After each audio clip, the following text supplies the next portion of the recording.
হবিগঞ্জে খাওন নাইলা শাকের গিট্টো কার কার খাইতে মজা লাগে বা স্বাদ লাগে একটু কমেন্ট করে জানাইবা। আসসালামু আলাইকুম, কেমন আছেন সবাই? আশা করি ভালো আছেন। তো শাকটা গিট্টো দেওয়ার আগেই আমি শিমের বীজটা ভেজে খুব ভালো করে ধুয়ে সিদ্ধ বসিয়ে দিয়েছি। আর এইদিকে নাইলা শাকটা, অর্থাৎ আমাদের এলাকায় এটাকে নাইলা শাক বলে, আসলে এটা হচ্ছে পাট শাক। তো পাট শাকটাকে খুব ভালো করে গিট্টো করে নেব। আমাদের হবিগঞ্জের এই খাবারটা খুবই জনপ্রিয় একটা খাবার। যখন পাট শাকের সিজন আসে তখন শিমের বিচি দিয়ে এই নিরামিষ রান্নাটা সবাই পছন্দ করেন। তো আমি দেখেন পাট শাকটাকে গিট্টো করে নিচ্ছি, কিন্তু পাতাগুলো খুবই কচি হওয়াতে গিট্টো দিতে একটু কষ্ট হচ্ছে, কারণ গিট্টো দিতে যেয়ে দেখা যায় যে পাতাটা একদম ভেঙে যাচ্ছে। আবার যদি পাতার বয়সটা একটু বেশি হয় তখন একটা পাতার উপর আরেকটা পাতা বসিয়ে যদি গিট্টো করা যায় তাহলে অনেক সুন্দর হয় গিট্টোটা এবং টাইট হয়।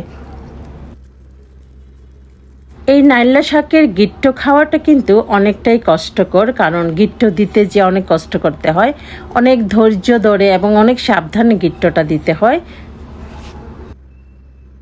শিমের বীজটাকে পুরোপুরি সিদ্ধ করব না, অর্ধেকটা সিদ্ধ করব। আর এইদিকে দেখেন সবগুলো পাট শাকটাকে আমি গেট্টো করে নিয়েছি। তো এবার রান্না করব। তো দেখে নেওয়া যাক কীভাবে রান্না করি।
শিমের বিচি আর পাট শাকটা খুব ভালো করে কষানো হয়ে গেছে।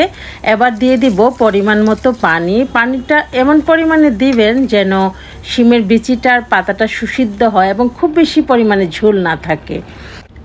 নাইলা শাকের নিরামিষ রান্না হয়ে গেছে।